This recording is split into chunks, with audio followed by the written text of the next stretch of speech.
The crystal stemware caught the candlelight as I handed Derek the small velvet box across my daughter's dining table. Christmas dinner had been perfect until that moment. He opened it, examined the antique pocket watch with a smirk, then turned to his friend Marcus.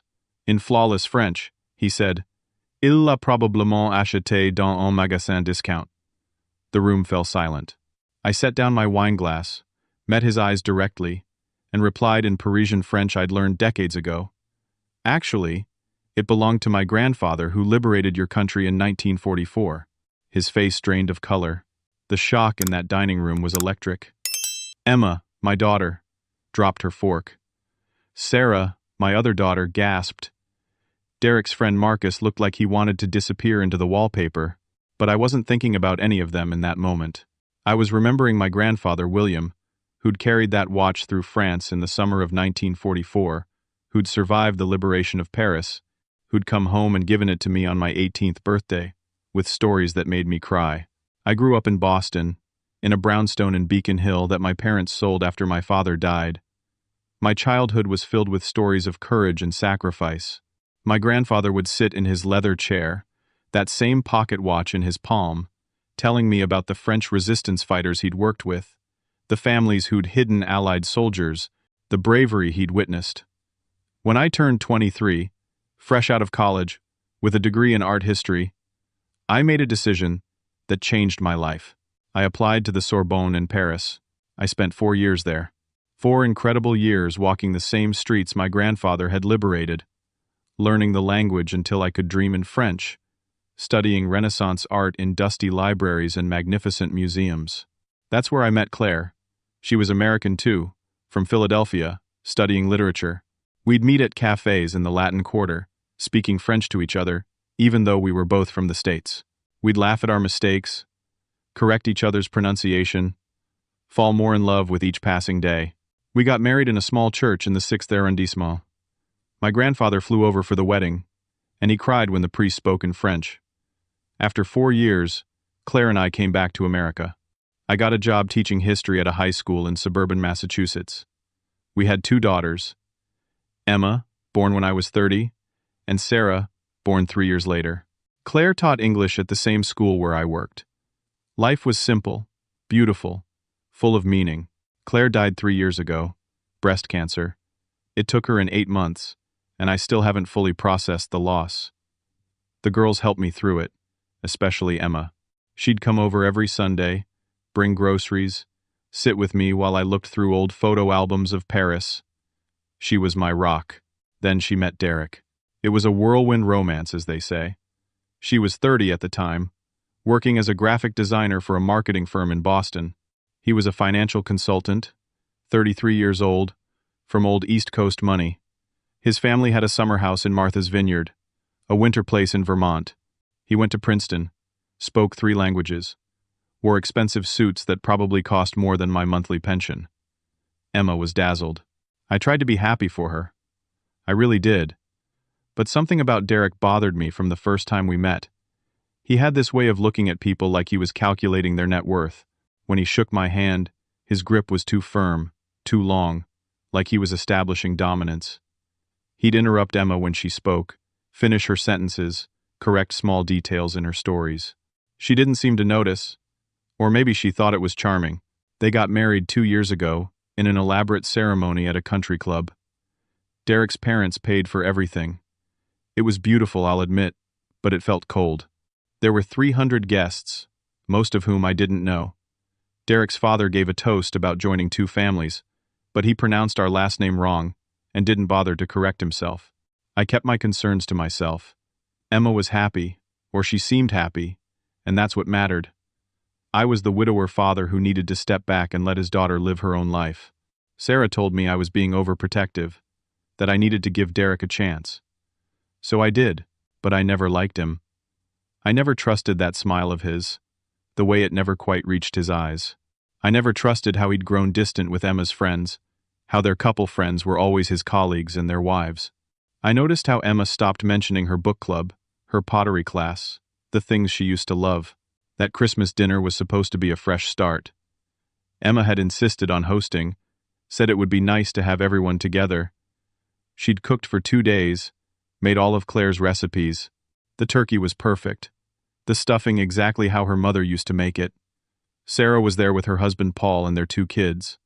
Derek had invited Marcus, a colleague from his firm. I'd chosen that pocket watch carefully. I knew Derek collected antique timepieces. Emma had mentioned it months ago. I thought it would be a meaningful gift, something that connected my family's history to our present. I'd had it cleaned, serviced, made sure it was running perfectly. It was worth several $1,000s, though that wasn't why I gave it. When Derek opened the box and made that comment in French, assuming I was just some ignorant old man who wouldn't understand, something inside me snapped. Not with anger exactly, with clarity. I saw him completely in that moment. His arrogance, his contempt, his absolute certainty that he was smarter than everyone else in the room, so I responded in French. Not just any French, but the Parisian accent I'd perfected over 4 years of immersion. The French that had impressed Claire's professors. The French that had made my grandfather proud when I'd written him letters from abroad.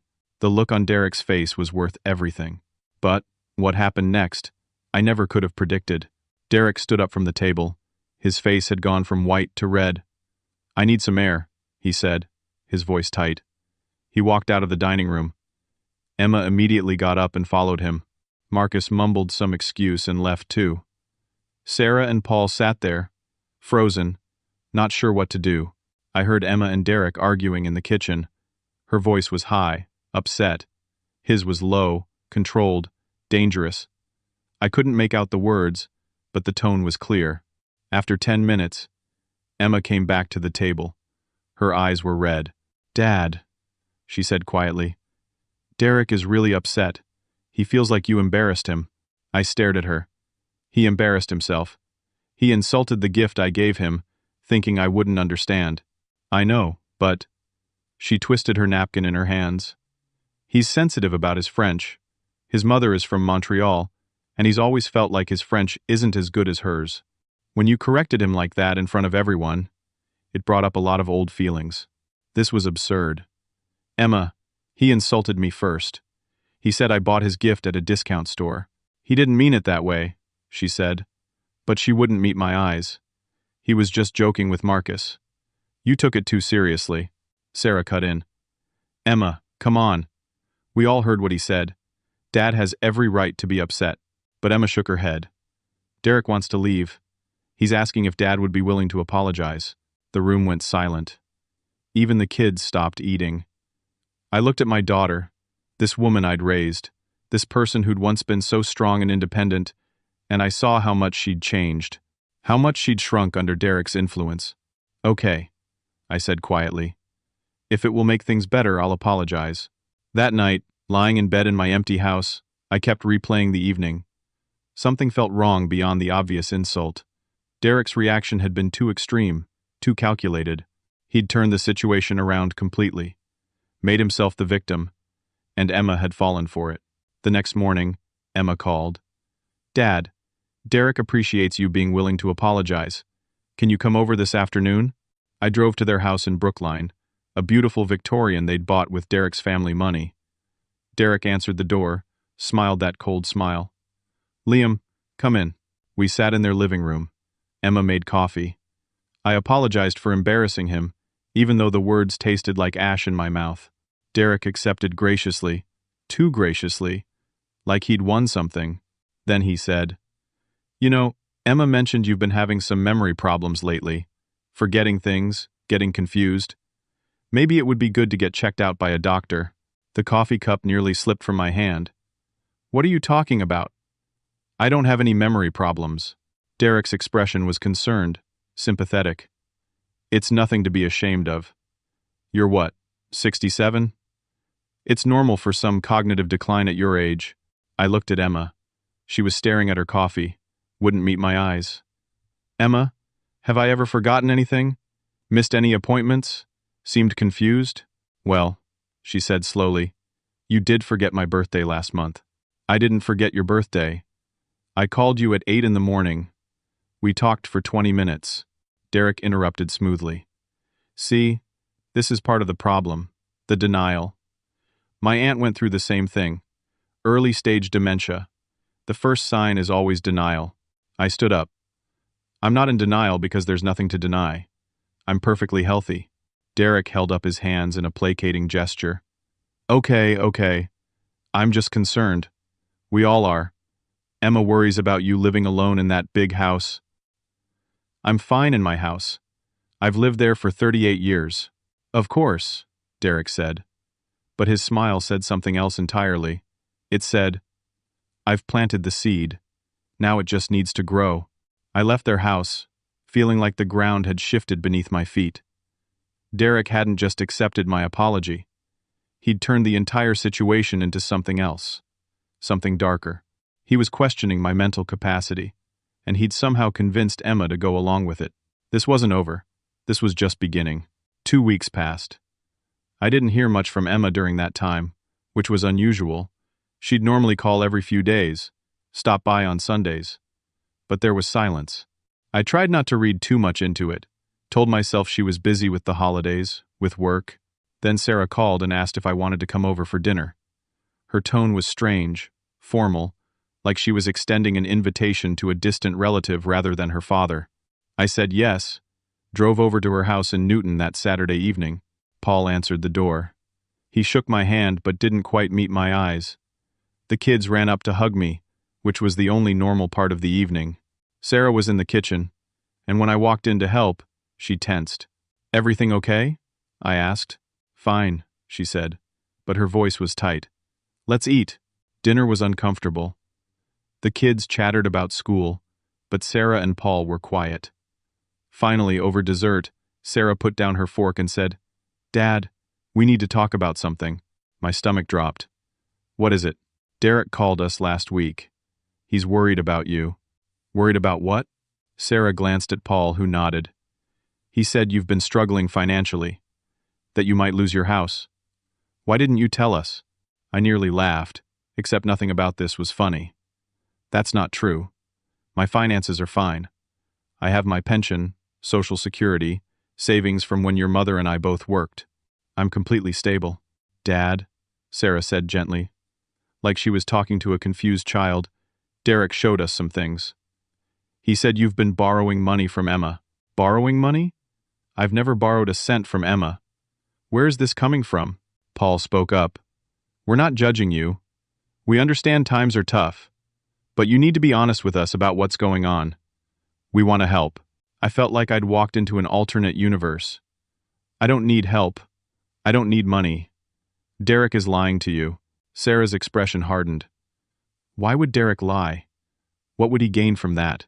I don't know, but he's fabricating this entire thing. Dad, Sarah said. And now there was frustration in her voice. You're doing exactly what Derek said you'd do. Denying everything. Getting defensive. Refusing to admit there's a problem. Because there isn't a problem. The kids had stopped eating.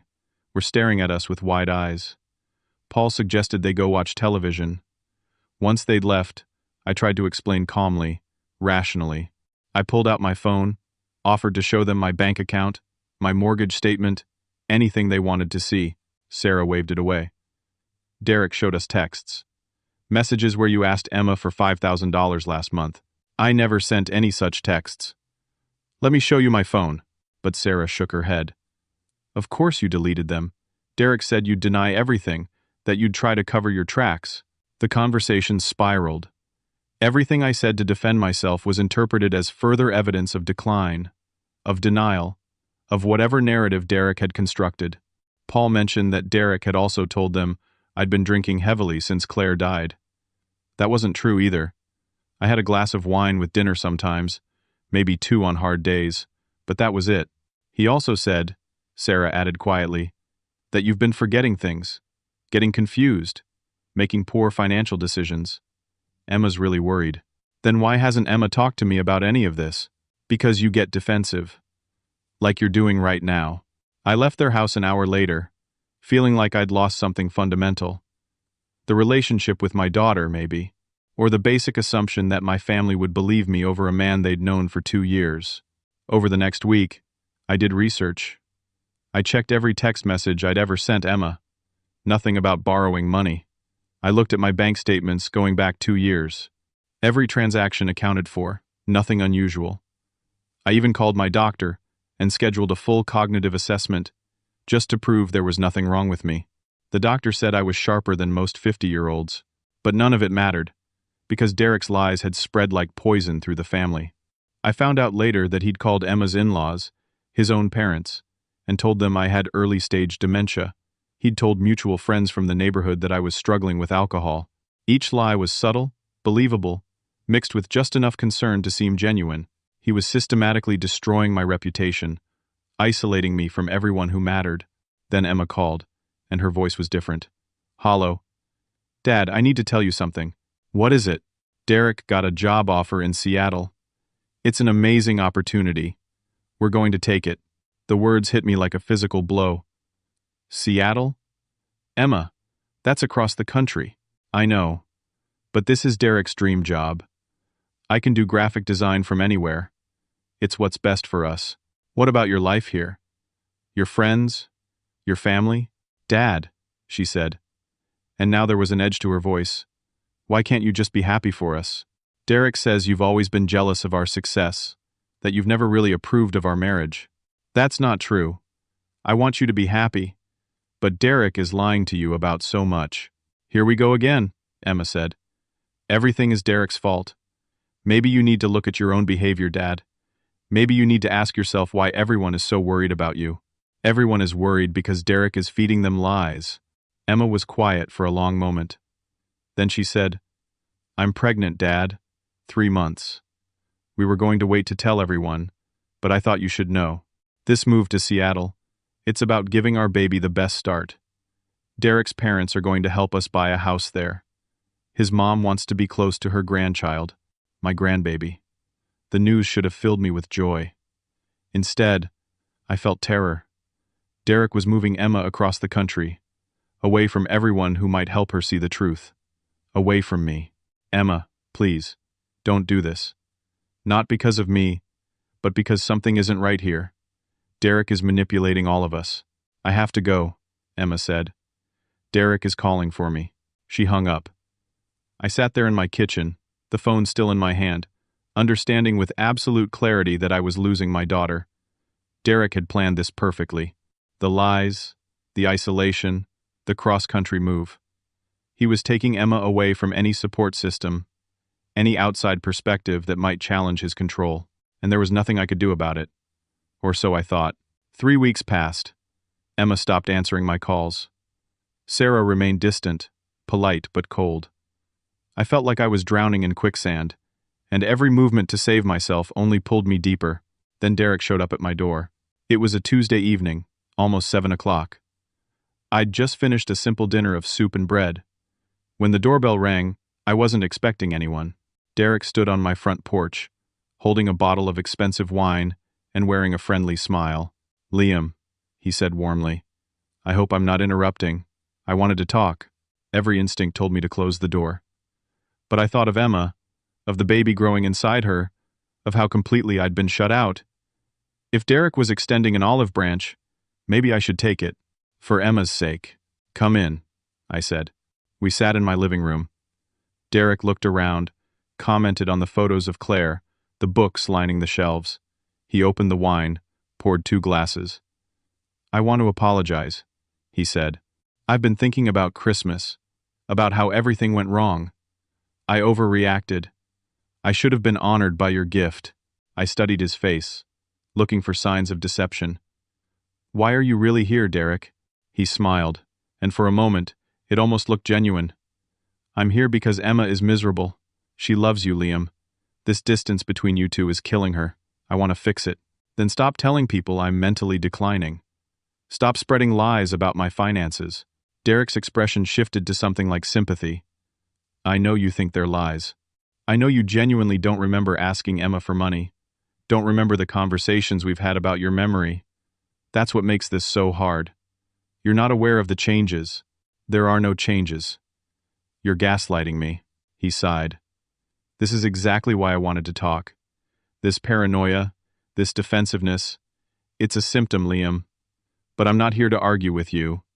I'm here to offer something. A way to start over. What kind of way? Derek leaned forward. I have an investment opportunity.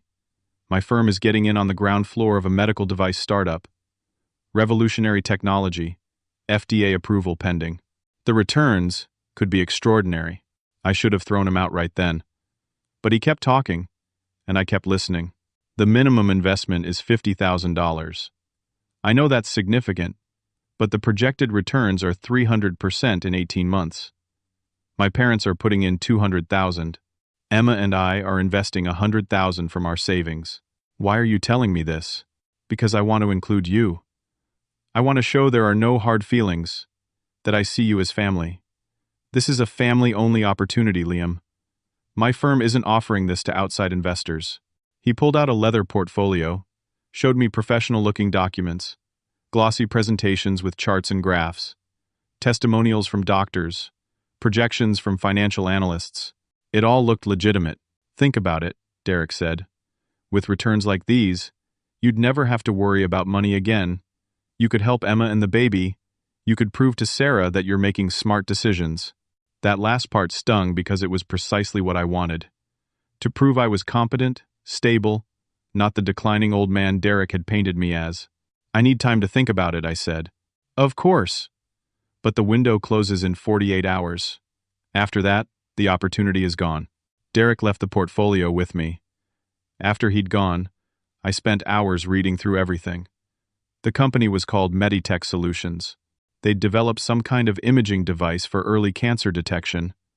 The science seemed solid. The financial projections were impressive. There were letters from hospitals expressing interest, patent documents, regulatory filings. I knew I should be suspicious. I knew this was probably part of whatever game Derek was playing. But I also knew that $50,000 wasn't going to break me. I had over $300,000 in savings and investments. If this was real, the returns would be significant. And if this was Derek's way of making peace, of bringing me back into the family, maybe it was worth the risk. I called him the next day. I'm in. Derek sounded delighted. That's wonderful, Liam. I knew you'd see the opportunity.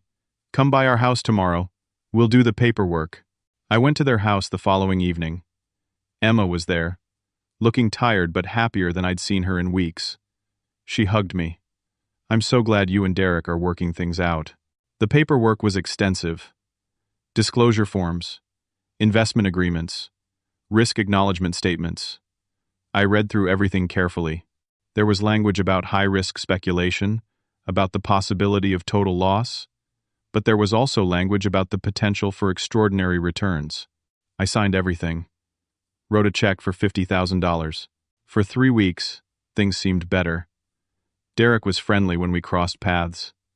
Emma called more often, told me about the baby's ultrasound, asked if I'd help them pack for the Seattle move.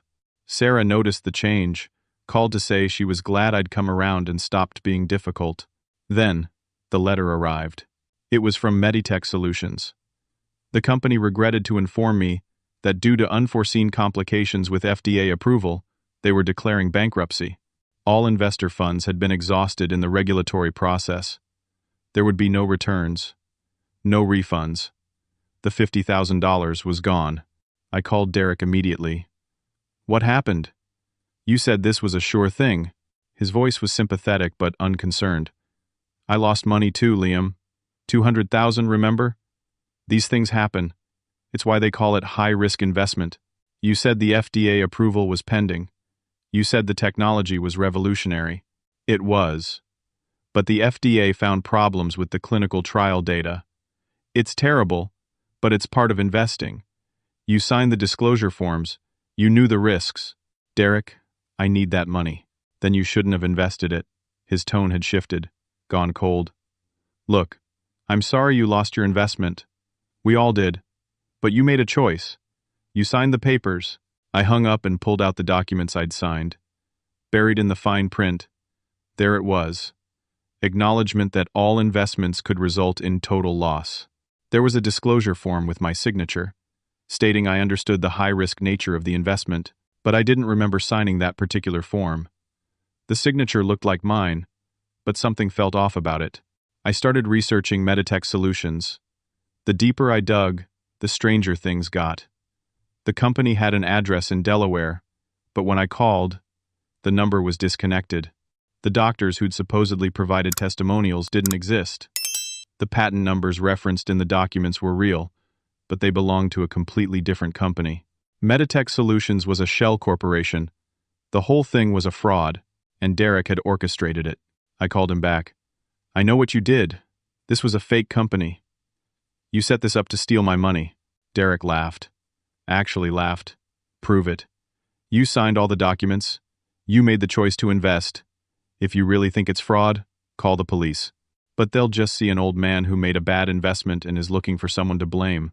I'm not an old man, and I'm not confused. You did this on purpose.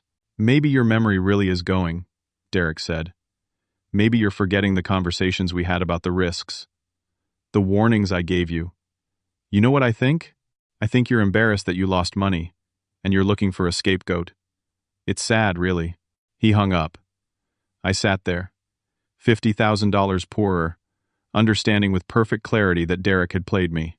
He'd used my desire to reconcile with Emma, my need to prove my competence, my pride. He'd wrapped it all up in professional-looking documents and friendly smiles, and I'd fallen for it. I'd been so focused on proving I wasn't the declining, confused old man Derek said I was that I'd walked straight into his trap. The worst part was knowing I couldn't tell anyone. If I explained what happened, they'd see it exactly as Derek predicted. An old man who made a poor investment and refused to take responsibility. It would only confirm everything Derek had been saying about my judgment, my decision-making, my alleged cognitive decline. I was trapped. Financially damaged. Completely isolated. And Derek knew it. But what came next was even worse. Emma had the baby in early March. A girl. They named her Charlotte Rose. I got a text message with a photo. Emma exhausted but glowing, holding a tiny bundled infant. Derek beside them, his hand possessive on Emma's shoulder. I drove to the hospital immediately. It was 2 a.m, but I didn't care. My granddaughter had been born, and nothing could keep me away. The maternity ward was quiet. I found Emma's room, knocked softly. Derek answered, blocking the doorway. "Liam, what are you doing here?" "I came to meet my granddaughter. It's 2 a.m. Emma is sleeping. I'll be quiet. I just want to see the baby." Derek stepped into the hallway, closed the door behind him. "Now's not a good time. Come back tomorrow." "Derek, please. Just 5 minutes." His expression hardened. "Emma needs rest. The baby needs a stable environment. You're being here, demanding to see them in the middle of the night. It's exactly the kind of impulsive behavior we've been worried about." "I'm not being impulsive. I'm being a grandfather." "Come back at a reasonable hour," Derek said, and went back into the room. The door clicked shut. Through the small window, I could see Emma in the hospital bed, holding Charlotte. She looked up, saw me standing there. I waved, smiled. She looked away. I went home, tried to sleep but couldn't. At 8 a.m, I called Emma's room. A nurse answered, said they'd already been discharged. I drove to their house in Brookline.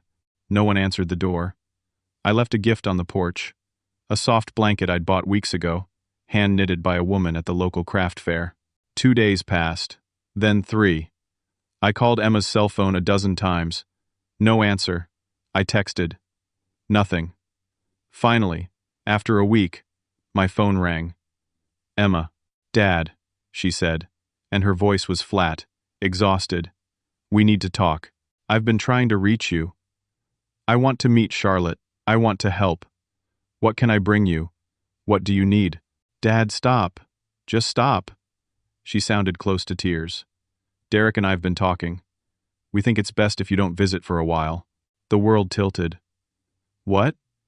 "Emma, she's my granddaughter." "I know, and you'll meet her. Eventually. But right now, we need space.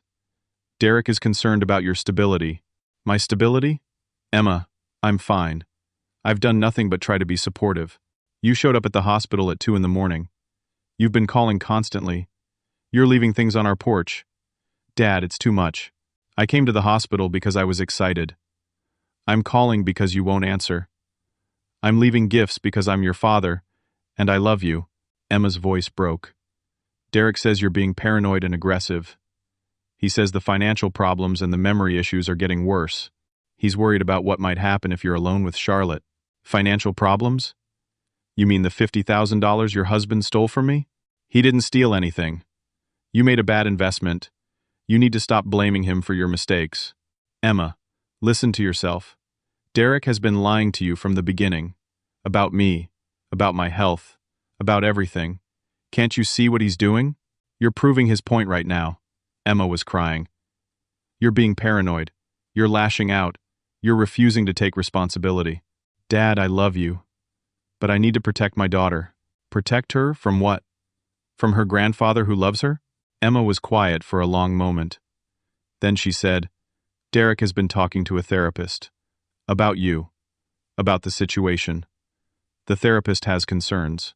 What therapist? I've never met any therapist. A family therapist. Someone Derek has been seeing to help him deal with this situation. She's reviewed everything. The Christmas incident, the financial irresponsibility, the denial, the aggressive behavior. She thinks you might be a risk. I sat down, suddenly dizzy. A risk to who? To yourself. Maybe to others. She's recommended we limit contact until you get help. Emma, please. You have to see what's happening here. Derek is manufacturing all of this. He chose a therapist who would tell him what he wanted to hear. None of this is real. I have to go, Emma said. Charlotte is crying. We'll talk later, but Dad, please get help. For all of us. She hung up. I sat in my kitchen, the phone in my hand, understanding that Derek had won. He'd isolated me completely. He'd poisoned my relationship with Emma so thoroughly that she genuinely believed I was a danger to my own granddaughter. 2 weeks crawled by. I didn't call Emma. I didn't show up at their house. I tried to give them space, hoping that maybe time would help Emma see clearly. Sarah called once, asked how I was doing. Her tone was careful, like she was talking to someone fragile. Then Derek called. His voice was friendly, almost jovial. Liam, how are you holding up? What do you want, Derek? I want to help. I know things have been difficult. Emma is stressed. The baby isn't sleeping, and she's worried sick about you. I think we can find a solution that works for everyone. What kind of solution? Come by the house tomorrow afternoon, 2 o'clock. Let's talk face to face. Every instinct screamed at me not to go. But I needed to see Emma, needed to meet Charlotte. So I went. Derek answered the door alone. Emma took the baby to her mother-in-law's house. I thought we should talk privately. We sat in their living room. Derek poured himself coffee. Didn't offer me any. Here's the situation, he said. Emma is overwhelmed. The baby is demanding. She's not sleeping. She's dealing with postpartum hormones. And she's terrified that you're going to do something unpredictable. I'm not unpredictable. I'm her father. You're also someone who's showing clear signs of cognitive decline, who's made terrible financial decisions, who shows up at hospitals in the middle of the night and leaves packages on doorsteps like some kind of stalker. I'm not a stalker. I'm trying to be part of my granddaughter's life. Derek leaned back, studied me. I've been doing research. In Washington State, where we're moving next month, grandparents have very limited rights. You'd need a court order to have any visitation, and with your documented issues, no judge would grant that. The threat was clear. Move to Seattle, take Emma and Charlotte somewhere I'd have no legal standing, no ability to fight for access. You can't do that, I said. I already am. The house in Brookline sold last week. We close on a place in Seattle in 2 weeks. Emma is excited about the fresh start. I felt like I was falling. Why are you doing this? What did I ever do to you? Derek smiled that cold smile. You disrespected me. In my own home, in front of my friend, you made me look like a fool. Nobody does that to me. Nobody. So this is all revenge? For Christmas dinner? This is about showing you who's in control. You thought you were so clever, speaking French, throwing your grandfather's war service in my face. You thought you could embarrass me without consequences. He stood up. But here's the thing about consequences, Liam. I'm very good at creating them. Emma will see through you eventually. Will she? She's already convinced you're declining. She already believes I'm the concerned husband trying to help. By the time we're in Seattle, you'll be nothing but a troublesome memory. He walked to the door, opened it. But I'm not a monster. I'm willing to make a deal.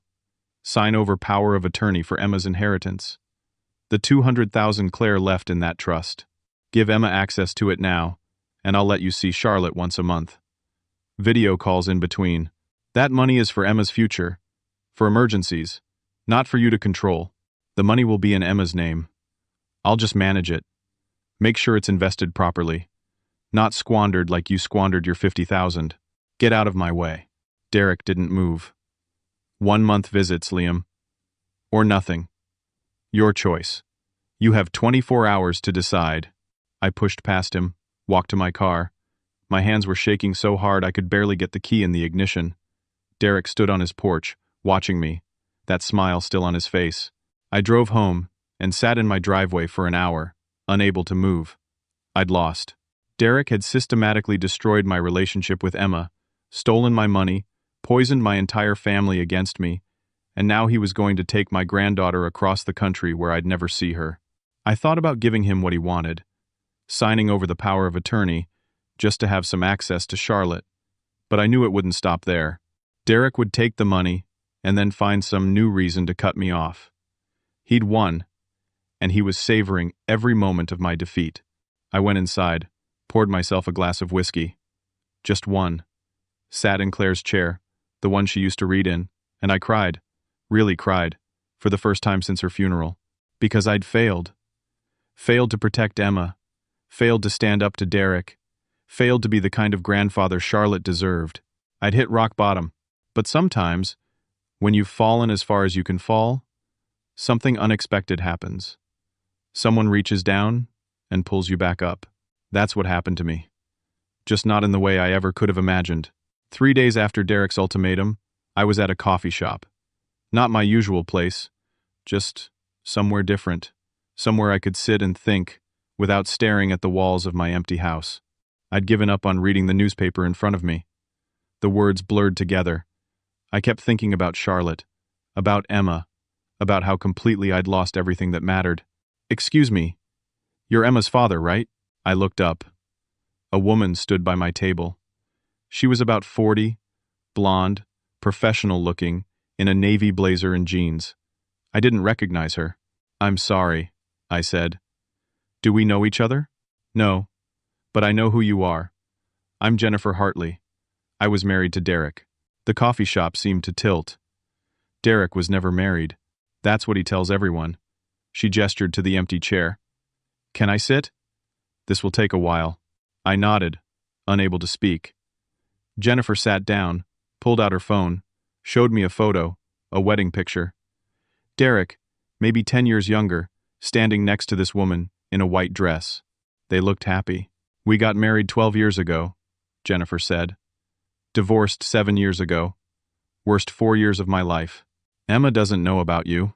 I'm sure she doesn't. Derek is very good at erasing his past. Jennifer ordered coffee from a passing waitress, then turned back to me. I saw Emma's wedding announcement in the Globe 5 years ago. I wanted to warn her, but I had no proof of anything.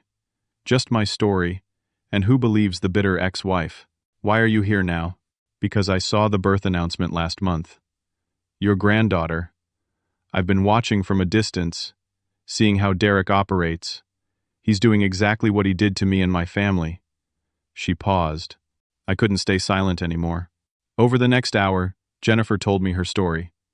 She'd met Derek when she was 28, a junior partner at a law firm. He'd been charming, successful, attentive.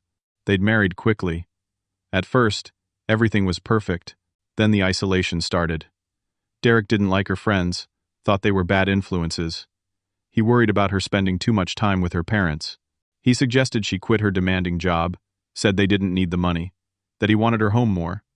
She'd resisted at first, but he'd been so persuasive, so loving. Within 2 years, she'd cut ties with most of her friends. Her relationship with her parents had deteriorated. Derek had convinced her they were controlling, that they'd never accepted him.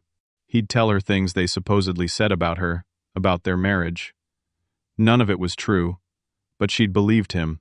He told me my father had called him, said I was making a mistake marrying him, Jennifer said. Years later, after the divorce, my father swore he'd never made that call, but by then, the damage was done. The financial manipulation came next. Bad investments Derek pushed her into. Joint accounts that somehow always ended up depleted. He'd borrowed money from her parents, promised to pay it back. Never did. When Jennifer finally started questioning things, Derek turned it around.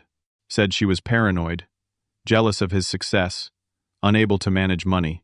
He convinced everyone I was having a breakdown, Jennifer said. My own parents thought I needed psychiatric help. When I finally filed for divorce, Derek had positioned himself as the victim. The stable, successful man, tied to a mentally unstable wife. How did you get out? I got lucky. A friend from law school, someone Derek didn't know about, helped me hire a private investigator. We found evidence of his affairs, his hidden accounts, the pattern of financial manipulation. It wasn't enough to get criminal charges, but it was enough for the divorce. I got out, but Derek took almost everything. My reputation, my relationships with my parents, most of our assets. She pulled out a folder from her bag, pushed it across the table. I kept copies of everything. Documentation, timeline, the investigator's report. I thought someday it might matter. When I saw Emma's name in the paper, when I learned she was having a baby, I knew I had to do something. I opened the folder. Page after page of emails, bank statements, testimony from the private investigator. A pattern of behavior identical to what Derek had done to me. The lies, the isolation, the financial schemes. Jennifer's story was my story, just a different version. This is incredible, I said. This proves everything. It proves Derek is a manipulator. I don't know if it's enough to help your daughter. It's more than I had yesterday. Jennifer nodded. There's something else. The investigator I used, Gary Franklin. He's a forensic accountant now, specializes in financial fraud cases. I called him last week, told him about you. He said if you have documentation from that investment scheme, he might be able to trace it back to Derek. She handed me a business card. Gary Franklin, CPA, forensic accounting. A phone number. Why are you helping me? I asked. You don't know me. Jennifer's eyes filled with tears. Because I know what it's like to lose everything to Derek. To have everyone you love turn against you because of his lies. If I'd had someone to believe me, to help me, maybe things would have been different. Maybe I wouldn't have lost 4 years of my life to that man. She stood up. Call Gary. Show him everything you have. And Liam, don't give up on Emma. Derek is good, but he's not perfect. He gets arrogant, makes mistakes. That's how we caught him before. Jennifer left her contact information and walked out of the coffee shop. I sat there, staring at the folder, feeling something I hadn't felt in months. Hope. I called Gary Franklin that afternoon. He agreed to meet me the next day. I brought every document I had, the investment papers Derek had given me, my bank statements, the letter from Meditech Solutions. Gary spent 2 hours going through everything. This is definitely fraud, he said finally. The question is whether we can tie it directly to Derek. How do we do that? Give me a week. I have some contacts who can help trace the Shell Corporation. If Derek is as sloppy as Jennifer says, he'll have left a trail. 5 days later, Gary called. We got him. He came to my house with a thick file. Meditech Solutions was registered in Delaware by a man named Thomas Reynolds. Reynolds was Derek's roommate at Princeton. They've been running these schemes for years. Gary spread out documents on my kitchen table. Bank records showing money flowing from the fake investment company into accounts controlled by Reynolds and Derek, 7 other victims over the past decade. Amounts ranging from $30,000 to $200,000. Derek and Reynolds have defrauded nearly $1 million from investors, Gary said. Most of the victims thought they'd just made bad investments, never looked deeper. But I found 2 others who suspected fraud. They're willing to testify. Can we prove Derek knew it was fraud? We have emails between Derek and Reynolds discussing the setup. They were stupid enough to use their personal email accounts. It's all here. I felt like I could breathe again for the first time in months. What do we do now? We need a lawyer. Someone who specializes in fraud. I know someone. Patricia Chen. She's tough, smart, and she hates guys like Derek. Gary arranged the meeting. Patricia was a woman in her 50s, with short gray hair and sharp eyes. She reviewed everything, asked pointed questions, made notes. Finally, she looked up. This is solid. We can file charges. But I need to warn you, Derek will fight. He has money, connections. This could get ugly. It's already ugly, I said. I just want my daughter and granddaughter safe. Then we move forward. But there's a complication. Derek is leaving for Seattle in less than 2 weeks. If he gets there, jurisdiction becomes complicated. We need to move fast. Over the next 3 days, we built our case. Patricia filed a police report. Gary compiled all the financial evidence. Jennifer agreed to provide testimony about Derek's pattern of behavior. The 2 other fraud victims signed affidavits. Then we hit a snag. Derek somehow found out we were investigating. I don't know how. Maybe someone at his firm tipped him off. Maybe he was monitoring my calls. But he knew, and he accelerated everything. Emma called me, frantic. Dad, what are you doing? Derek says you're spreading lies about him, trying to destroy his career. He's talking to lawyers about a defamation suit. He wants a restraining order. Emma, please listen. Derek has been defrauding people for years. I have proof. Actual proof. Stop it. Just stop. Derek showed me the so-called evidence. It's all circumstantial. He explained everything. The investment company failed because of FDA issues. That's not fraud. You're grasping at straws because you can't accept that you made a mistake. Emma. He has a previous wife. Her name is Jennifer. He did the same things to her and her family. Silence. Then Emma said quietly, I know about Jennifer. Derek told me about her months ago. She had addiction problems, became paranoid and unstable. Their marriage fell apart because of her issues. He's terrified she's contacted you, that she's feeding you lies. Derek had prepared for this. Of course he had. He'd already told Emma about Jennifer. Already poisoned that well. Emma, I'm your father. Have I ever lied to you? No. But Derek says, you genuinely believe these things. That's what makes this so sad. You've convinced yourself of this whole conspiracy because you can't face your own decline. I'm not declining. We're leaving for Seattle tomorrow, Emma said. Derek moved up the timeline. He says you're becoming dangerous, that he's worried for our safety. Dad, I love you, but I can't let you near Charlotte until you get help. Real help. She hung up. I called Patricia immediately. They're leaving tomorrow. We're not ready. We need more time to file charges. We don't have more time. Patricia was quiet for a moment. There might be one option. A little unorthodox. Are you willing to trust me? What is it? An intervention, of sorts. We force Derek into a room, present the evidence, see how he reacts. Sometimes the confrontation itself is enough to crack the facade.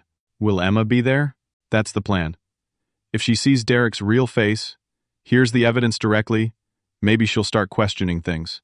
And if it doesn't work, then Derek leaves for Seattle, and we pursue fraud charges from a distance. But it'll be harder, and Emma will be 3,000 miles away. I didn't hesitate. Set it up. Patricia made calls. She had contacts, pulled strings. By that evening, she'd arranged an emergency family mediation for the next morning. Officially, it was to discuss the restraining order Derek wanted.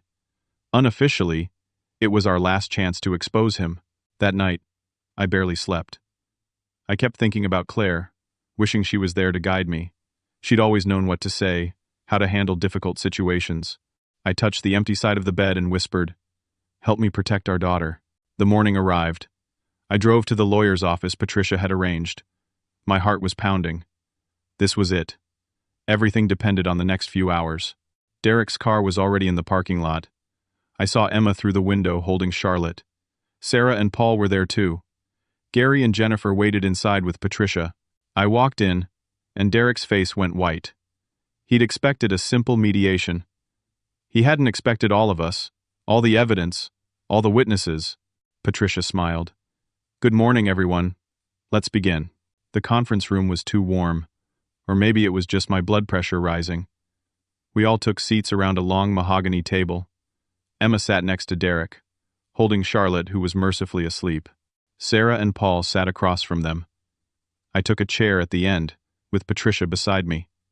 Gary and Jennifer stood near the door, like sentries. Derek recovered quickly from his initial shock. He smiled, that practiced charming smile. I appreciate everyone coming. I know emotions have been running high. I'm hoping we can find a peaceful resolution. Patricia opened her briefcase. Mr. Campbell. I'm Patricia Rosen. I represent Mr. Harrison. We're here to discuss some serious allegations. What allegations? Derek's tone was light, unconcerned. That Liam made a bad investment? That's not a crime. It's unfortunate, but it happens. I'm not talking about a bad investment. I'm talking about systematic fraud. Patricia laid out the first document. This is the registration paperwork for Meditech Solutions. The company was created by Thomas Reynolds, your college roommate. Derek barely glanced at it. Tom is an entrepreneur. We've been friends for years. I invested in his company, just like Liam did. We both lost money. Except you didn't lose money. Gary stepped forward, placed another document on the table. These are bank records showing $230,000 transferred from Meditech Solutions to an account in the Cayman Islands. An account with your name on it. Emma's head snapped toward Derek. What? Derek's smile tightened. That's my investment being returned. When the company knew it was failing, they liquidated some assets. I was able to recover part of my investment. Liam could have too, if he'd been more financially savvy. That's a lie. Gary placed more documents on the table. These transfers happened before the bankruptcy announcement, before anyone knew the company was failing. You moved money out while still soliciting new investors, Patricia added. That's wire fraud, Mr. Campbell. A federal crime. Derek's expression remained calm, but I saw his jaw tighten. You're misreading these documents. I had a different investment structure than Liam. This is all perfectly legal. Is this legal? Jennifer spoke for the first time, her voice steady. She placed a photograph on the table. The wedding photo. Telling Emma, you were never married before? Erasing 4 years of your life? Emma stared at the photo. Derek, who is this? Her name is Jennifer Hartley, Derek said smoothly. We were married briefly, many years ago. I didn't tell you because it was a painful chapter. She had substance abuse problems, became paranoid and unstable. The marriage ended badly. That's not true, Jennifer said. I never had substance abuse problems. What I had was a husband who isolated me, lied to my family, and financially manipulated me the same way he's done to Liam. Derek stood up. This is ridiculous. Emma, we're leaving. This is clearly an ambush. Some kind of conspiracy theory Liam has cooked up. We're not staying for this circus. Sit down, Patricia said firmly. We're not finished. We are finished. Come on, Emma. But Emma didn't move. She was staring at the bank records, at Jennifer's wedding photo, at the pile of documents on the table. Derek, why is your name on an account in the Caymans? It's complicated. Business structures, tax purposes. You wouldn't understand. Try me, Emma said quietly. I might not have a finance degree, but I'm not stupid. Derek's face flushed. I didn't say you were stupid. I'm saying this is a complex situation being twisted by your father and his friends. They're trying to turn you against me. Patricia placed another document on the table. This is testimony from Robert Martinez. He invested $80,000 with Meditech Solutions 3 years ago, lost everything. He's willing to testify that you personally solicited his investment. Then another document. This is from Helen Zhang. $60,000. Same pattern. And another. James Foster. $120,000. Derek remained standing, his hands gripping the back of his chair. Those people made investment choices. I can't be held responsible for their losses. You can when the investment is fraudulent from the start, Gary said. We have emails between you and Reynolds. You discussed how to structure the shell company, how to create convincing documentation, how to target investors. You knew it was fraud. I want to see those emails, Emma said. Gary handed her his tablet. Emma read, her face growing paler with each line. Sarah leaned over to read too, her hand covering her mouth. Derek moved toward Emma. Honey, those are taken out of context. You have to understand the full situation. Don't come near me right now, Emma said, her voice shaking. She kept reading. Derek's composure was cracking. I could see it in the way his hands trembled, the way his breathing had quickened. This is harassment. You're harassing my family. I'm calling my lawyer. Go ahead, Patricia said. But you should know that we've already filed a criminal complaint with the FBI, wire fraud charges. They're reviewing the evidence now. The FBI? Emma looked up from the tablet, tears streaming down her face. Derek, what did you do? Derek's expression transformed. The charm vanished, replaced by something cold and hard. What I did was try to provide for us. Try to build a future. Your father has been a thorn in my side since day one. He disrespected me, embarrassed me, questioned me at every turn. I was trying to teach him a lesson. By stealing from him? Emma's voice rose. By making everyone think he was losing his mind? He is losing his mind. Look at him, Emma. He's a sad old man clinging to relevance. I did what I had to do to protect our family from his interference. Our family? Emma stood up, holding Charlotte close. You've been lying to me from the start. About Jennifer, about the investment, about my dad. What else have you lied about? Derek's mask had completely fallen away. I've lied about how much I've tolerated your father's disrespect, how humiliating it was to have him show off his French in front of my friend, how every family dinner was torture because he'd sit there judging me, thinking he was better than me. He is better than you, Emma said quietly. Derek's face went red. Better than me? I'm a Princeton graduate. I make more in a year than your father made in his entire teaching career. I come from a family with actual standing in this community. Your father is nothing but a retired high school teacher living in a house he can barely afford. That's enough, I said, standing up. You've shown everyone who you really are. Derek spun toward me. You think you've won? You've destroyed my marriage, my reputation, my career. Congratulations, Liam. You got your revenge for Christmas dinner. This isn't about Christmas dinner. This is about protecting my daughter and granddaughter from a sociopath. Sociopath? Derek laughed, but there was no humor in it. I'm just someone who plays the game better than you do. I saw opportunities and I took them. That's not a crime. Actually, it is, Patricia said. Wire fraud, as I mentioned. Derek's expression turned calculating. He looked at Emma. We can fix this. Leave with me now. Take Charlotte.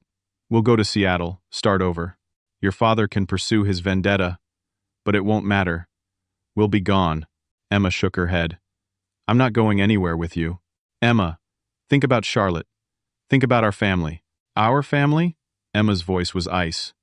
You've been poisoning my relationship with my actual family for 2 years, making me think my father was sick, that my sister was judgmental, that everyone was against us.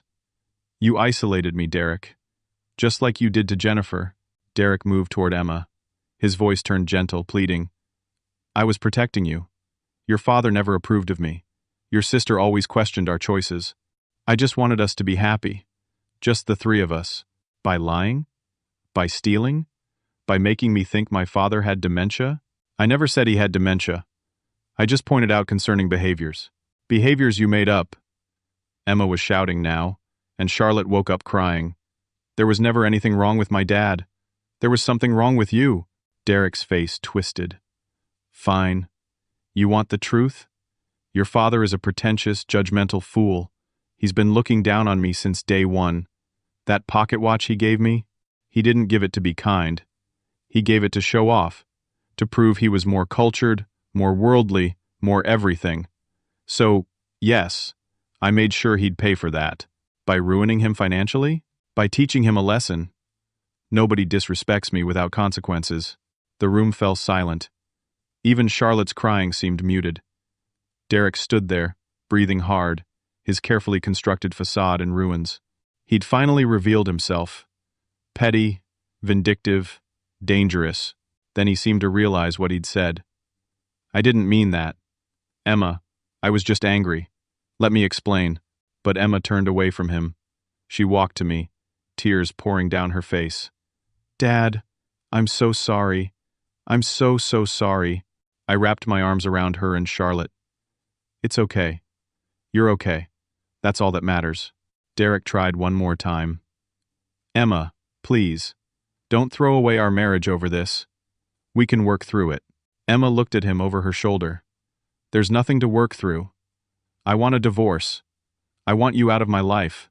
And if you ever try to come near my daughter again, I'll make sure you spend the rest of your life in prison. Derek's face went blank. Then he grabbed Charlotte from Emma's arms. Before anyone could react, he was moving toward the door. Nobody's taking my daughter from me, he snarled. Jennifer and Gary moved to block him, but Derek was faster. He got the door open. Charlotte was screaming. Emma was screaming. I moved to intercept him, but Patricia was already on her phone. FBI agents are in the building, she said calmly to Derek. 2 of them. In the lobby.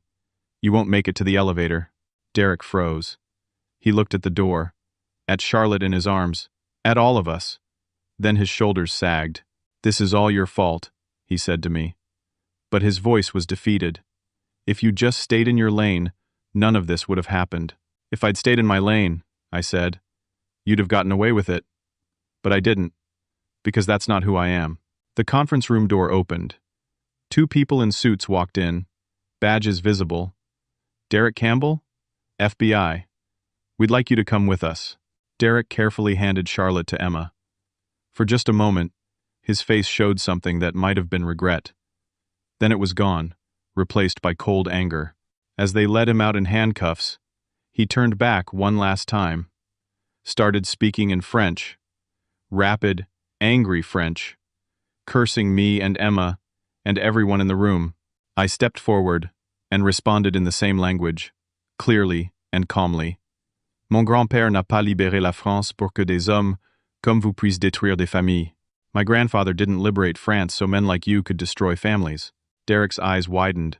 In all his scheming, in all his planning, he'd forgotten the beginning.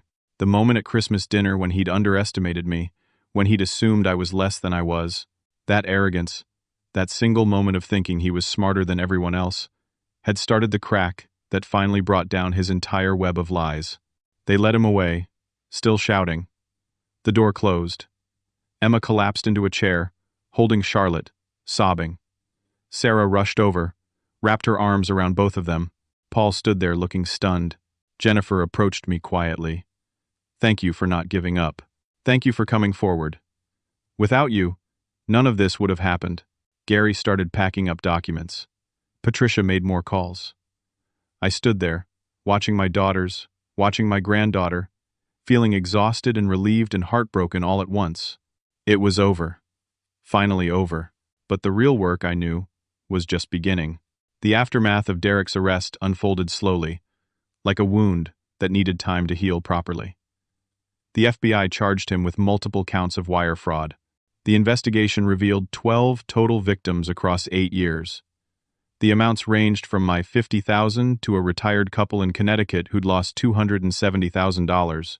Derek and Thomas Reynolds had defrauded over $1 million combined. Derek tried to make bail. The judge denied it, citing flight risk. His parents hired expensive lawyers, but the evidence was overwhelming. The emails, the bank records, the testimony from victims, even Derek's own recorded confession in that conference room, his admission that he'd wanted to teach me a lesson. Patricia had recorded everything with everyone's consent. The trial took 6 months to reach sentencing. Derek was sentenced to 7 years in federal prison. Reynolds got 9 years for being the primary architect of the schemes. The fake doctor who'd written that psychiatric evaluation about me lost his medical license. He'd been doing this for Derek for years, providing false reports for money. But those were just the legal consequences. The real damage, the real healing, took much longer. Emma moved back into my house 3 days after Derek's arrest. She was 29 weeks pregnant with Charlotte, overwhelmed, ashamed, and terrified. That first night, she sat at the kitchen table and cried for 2 hours straight. How did I not see it? She kept saying. How was I so stupid? You weren't stupid, I told her. Derek is a professional manipulator. He's been doing this his entire adult life. But the signs were there. The way he isolated me from my friends. How he always had an explanation for everything. The way he'd twist my words around until I didn't trust my own memory. That's what gaslighting does. It makes you question your own reality. We talked through the night. I made tea, held Charlotte when Emma needed a break, listened to her process everything. She told me things I hadn't known, how Derek had read her emails, monitored her phone calls, how he'd convinced her that her friend Jillian was jealous of their relationship, that her coworker Marco had a crush on her and couldn't be trusted. One by one, he'd removed everyone who might have questioned his behavior. "He told me you were forgetting things," Emma said. He'd say, "Remember when your dad called you Jessica at dinner?" He seemed confused about what year it was. But those conversations never happened. He just kept repeating them until I believed they had. "Did he ever hurt you? Physically?" "No. Never. But sometimes I think that would have been easier to recognize. This was so subtle, like water dripping on stone, wearing me down until I didn't know what was real anymore." Sarah came over the next day. She and Emma had a long, tearful conversation. Sarah apologized for believing Derek's lies about me, for not questioning things more carefully. We all apologized to each other, really, for the ways Derek had damaged our family bonds. The first month was the hardest. Emma struggled with guilt and shame. She'd wake up in the middle of the night, panicked, thinking Derek had somehow gotten out of jail and was coming for Charlotte. I'd hear her crying in the guest room and sit outside her door, not wanting to intrude, but wanting her to know she wasn't alone. She started seeing a therapist who specialized in emotional abuse and manipulation. Dr. Rachel Morrison was a godsend. She helped Emma understand that she'd been a victim, that smart, capable people fall for manipulators all the time. She taught Emma to recognize the patterns, to rebuild her sense of self-worth, to trust her own judgment again. Charlotte thrived despite everything. She was a happy baby, all chubby cheeks and bright eyes. She'd smile at everyone, completely unaware of the chaos she'd been born into. I'd hold her in the evenings, rock her while Emma made dinner or took a shower, and sing to her in French. Claire's lullabies, the ones my wife used to hum while cooking. "À la claire fontaine, m'en allant promener." Emma would smile hearing me sing. Mom loved that song. She sang it to you when you were Charlotte's age. 3 months after Derek's arrest, Emma filed for divorce. It was uncontested. Derek's lawyers advised him to sign everything. He had no choice, really. With a federal conviction pending, he had no leverage. Emma got full custody of Charlotte. Derek would have no visitation rights, no contact with either of them. The financial recovery took longer. The FBI froze Derek's accounts, but much of the money had already been spent or hidden in offshore accounts they couldn't trace. A victims fund was established. After 2 years of legal wrangling, I recovered $32,000 of my original $50,000 investment. The retired couple in Connecticut got back about 40%. It wasn't complete restitution, but it was something. More importantly, I had my family back.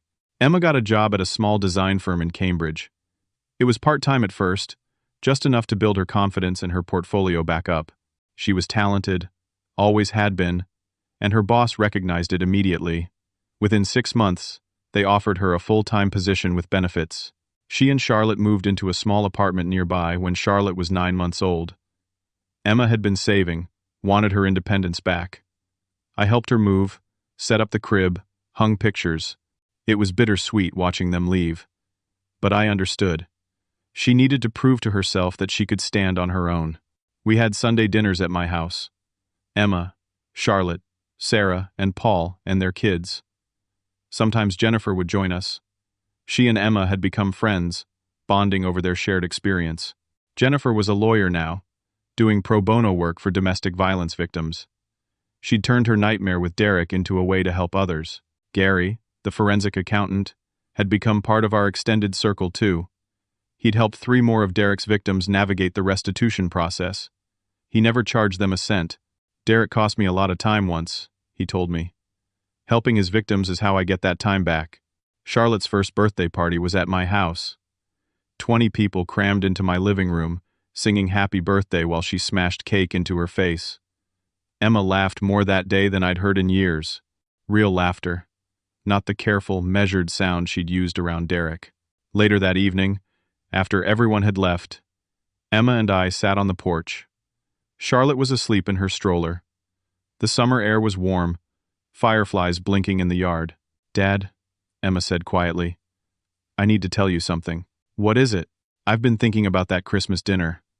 When Derek made that comment in French, You could have let it go. You could have pretended you didn't understand, avoided the whole confrontation. I probably should have. No, she said firmly. You shouldn't have. If you'd let it go, if you'd let him get away with disrespecting you, I'd still be with him. Charlotte and I would be in Seattle, completely isolated. Derek would be stealing from more people. You standing up to him, that was the first crack in his armor. I didn't do it to expose him. I just did it because I was tired of being underestimated. My grandfather didn't fight in France so men like Derek could destroy families. That's what you said to him at the end, right? Something like that. Emma smiled. I want Charlotte to grow up knowing that story, knowing that her grandfather and her great-great-grandfather both fought for what was right, that they didn't back down when it would have been easier. I almost did back down. So many times. But you didn't. That's what matters. We sat in comfortable silence for a while. Then Emma said, Dad, will you teach me French? Really teach me. Not just the basic stuff from high school. I want Charlotte to grow up bilingual. I want her to understand that part of our history. Of course. We can start tomorrow if you want. Tomorrow is good. Charlotte stirred in her stroller, made a small sound, then settled back to sleep. Emma adjusted the blanket around her. You know what the therapist told me? Emma said. She said that people like Derek rely on their victims staying silent. They count on shame and isolation, keeping people from speaking up. But the moment you started fighting back, the moment you refused to accept his narrative, you gave everyone else permission to do the same. Jennifer came forward because you were fighting. The other victims joined the case because you started it. Jennifer is the real hero. Without her, I had nothing. You had courage. That's what started everything. A few months later, on a crisp October afternoon, I took Charlotte to the Boston Common. Emma was working, and I'd volunteered for grandfather duty. Charlotte was walking now, toddling around in her little red jacket. We fed the ducks, played on the playground, ate ice cream, even though it was too cold for it. As we walked back to my car, Charlotte holding my hand, I thought about everything that had happened. The pain, the betrayal, the months of isolation and fear, but also the healing, the recovery, the family dinners and Sunday mornings in quiet moments like this. Derek had tried to destroy me because I'd embarrassed him in a language he thought I didn't know. But the joke was on him. That moment of arrogance, that assumption that he was smarter than everyone else, that was his fatal flaw. He'd underestimated not just me, but everyone. Jennifer, Gary, Patricia, even Emma. He thought we'd all just accept his lies, stay in our assigned roles. Instead, we'd fought back. Together. The pocket watch sat on my mantel at home. I'd gotten it back after the trial, part of the evidence release. On the back, engraved in script my grandfather had added after the war, Vérité et courage, 1944. Truth and courage. My grandfather had carried that watch through France, through battles I couldn't imagine, through horrors he'd only hint at in his stories. He'd survived by being smart, being patient, being stubborn when it mattered. I'd inherited more than just his pocket watch. I'd inherited that stubbornness, that refusal to give up, even when everything seemed lost. One day, Charlotte would inherit that watch. And with it, the story of how her grandfather saved her mother, how sometimes the smallest act of defiance, speaking truth in a language your enemy thinks you don't know, can be the beginning of their downfall. As I buckled Charlotte into her car seat, she looked up at me and said one of her few words. Home? Yes, sweetheart. We're going home. Home. Not to an empty house filled with memories and loss, but to a home that would soon be filled with Emma's laughter, with Sarah and her family, with the people who'd stood by me when everything fell apart. I started the car and looked at Charlotte in the rearview mirror. She was already falling asleep, her head tilted against the car seat, completely trusting, completely safe. That's what it had all been for. Not revenge against Derek, though I won't lie and say his prison sentence didn't bring some satisfaction. But really, it had been about protecting this child, this innocent life, about making sure she grew up knowing she was loved, valued, safe from men who saw people as things to manipulate and control. My grandfather fought against tyranny on a massive scale, against an evil that threatened the entire world. I'd fought against a smaller evil, but no less real for the people it hurt. 12 families, 12 people who'd lost money, trust, peace of mind, Jennifer who'd lost years of her life, Emma who'd almost lost herself, but we'd won. Not completely, not without scars, but we'd won. I pulled into my driveway, carefully lifted sleeping Charlotte from her car seat, carried her inside. She curled against my shoulder, warm and trusting. I sat in Claire's chair, the one by the window, and just held her for a while. If Claire could see us now, she'd be proud. Proud that I hadn't given up, that I'd protected our daughter and granddaughter, proud that our family had survived, had come through the fire stronger and more united. The late afternoon sun slanted through the window, painting everything gold. Charlotte's breathing was soft and steady. Outside I could hear kids playing, cars passing, life continuing in its ordinary, beautiful way. I thought about Derek in his prison cell, about how his arrogance had been his downfall, how he'd spent so much energy trying to prove he was smarter than everyone, superior in every way, that he'd never stopped to consider that maybe, just maybe, he wasn't.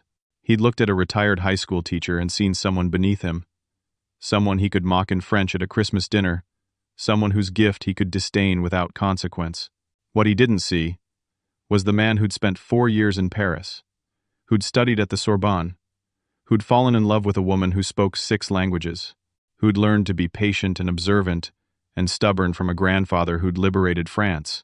He didn't see any of that because arrogance makes you blind, and that blindness cost him everything. So what have I learned from all of this? What wisdom can I pass on to Charlotte when she's old enough to understand?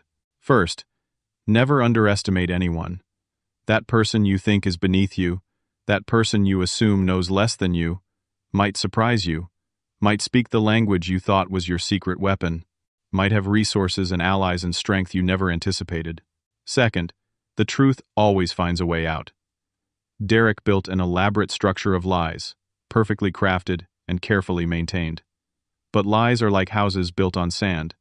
Eventually, the tide comes in. The truth is patient, but it's also inevitable. Third, family is worth fighting for. Even when it seems hopeless, even when everyone has turned against you, even when fighting back seems impossible, you fight because love demands it, because the people who matter most deserve your best effort, your stubborn refusal to give up. Fourth, courage isn't about being fearless. It's about being terrified and moving forward anyway. I was scared every single day. Scared I'd lose Emma forever. Scared I'd never meet my granddaughter. Scared that Derek's lies would win. But I kept going because the alternative was unthinkable. And finally, sometimes the smallest acts of resistance change everything. Standing up to Derek that Christmas evening didn't seem like much at the time. Just a grandfather defending his dignity, refusing to let an insult pass unchallenged. But that moment cascaded into everything that followed. It reminded me of who I was. It planted seeds of doubt in Emma's mind. It showed Derek he'd underestimated his opponent. Never underestimate the power of refusing to back down, even in small ways. Charlotte stirred in my arms, opened her eyes. She looked up at me and smiled. I smiled back. Je t'aime, ma petite, I whispered. I love you, little one. One day, I'll teach her those words. I'll teach her about her great-great-grandfather who carried a pocket watch through France, about her grandmother Claire who studied literature in Paris, about her mother who found the courage to leave a bad situation and rebuild her life. And I'll teach her about the Christmas dinner when her grandfather spoke French to a man who thought he was too clever to be caught. Because that story, like the pocket watch, is part of her inheritance. Truth and courage. That's what the inscription says. That's what we fought with. That's what we won with. And that's what I hope Charlotte learns as she grows. That truth matters, that courage counts, and that love is worth fighting for, no matter the cost. Emma came by that evening to pick up Charlotte. She'd brought dinner, said she didn't want me eating alone. We sat at the kitchen table, Charlotte in her high chair, eating pasta and talking about ordinary things. Emma's new project at work, Sarah's son making the soccer team, the leak in my bathroom that needed fixing, normal conversation. Normal family life, hard-won and precious. As they were leaving, Emma turned back. Dad? Thank you. For everything. For never giving up on me. I never could have given up on you. You're my daughter. I know. But some parents would have. Some parents would have washed their hands of the situation, said I made my own choices. You didn't. You fought for me, even when I didn't want you to. That's what love does. It fights. She hugged me, held on longer than usual. Charlotte reached out from Emma's arms, patted my cheek with her small hand. They left, and I stood at the door, watching their car disappear down the street. The house felt quiet, but it was a good quiet. A peaceful quiet. Not the empty silence of loss, but the settled calm of a storm past. I poured myself a small glass of wine, walked out to the porch. The autumn air was crisp, stars bright overhead. Somewhere across town, Derek sat in a cell. Let him think about his choices, about the moment his arrogance overcame his intelligence. Me? I'd think about Charlotte's smile, about Emma's laugh, about Sunday dinners and French lullabies, and the ordinary miracles of a family rebuilt. I raised my glass to the stars, to Claire, to my grandfather, to everyone who'd helped us through the darkness. Nous avons gagné, I whispered. We won. And we had. Now, I'd like to ask you something. Have you ever faced a situation where someone underestimated you, where they thought they had you figured out but were completely wrong? How did you handle it? Did you prove them wrong? Or did you walk away? I'd love to hear your stories in the comments below. If this story resonated with you, if it reminded you of your own struggles, or gave you hope for your situation, please consider liking this video. Share it with someone who might need to hear it. And subscribe to hear more stories about ordinary people facing extraordinary challenges and finding the strength to overcome them. Thank you for listening to my story. I know it was long, but some stories can't be rushed. Some truths need time to unfold properly. I hope you found something valuable in it, something that speaks to your own journey. Remember, you're stronger than you think. The truth is more powerful than lies. And family, real family, is worth every fight. Take care of yourselves, and take care of each other.